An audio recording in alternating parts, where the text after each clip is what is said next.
ጸጉሬ ላይ በጣም ለውጥ እያየሁበት ነው፣ በማይታመን ሁኔታ ማለት ነው። ጸጉር ላይ ለውጥ እያየሁ ስለሆነ ዛሬ እንትኑን አላሳያችሁ፣ ዘይቱን አላሳያችሁም፣ የወይራ ዘይቱን። ምክንያቱም ወይኔ ዘይቴ ቤት ውስጥ እያለቀ ያለች ሸቃ ላይ እየተቀባች ነው ብላ ቲክቶክ ላይ እንዳታየኝ ማለት ነው። ግን የምታደርጉትን ልንገራችሁ። ነጭ ሽንኩርት ጨምር፣ ዝንጅብል ጨምር፣ ከዛ ትንሽዬ ቅርንፉድ፣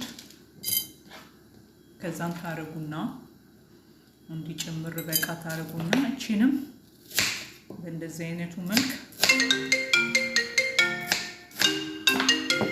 ያነሳለሁ።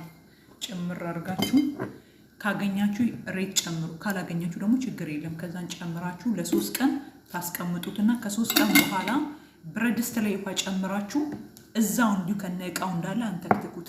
ከዛም በኋላ አውጥታችሁ ጸጉራችሁን ተንከባከቡት። የምንም ቅባት የለም። እኔ ተመችቶኛል።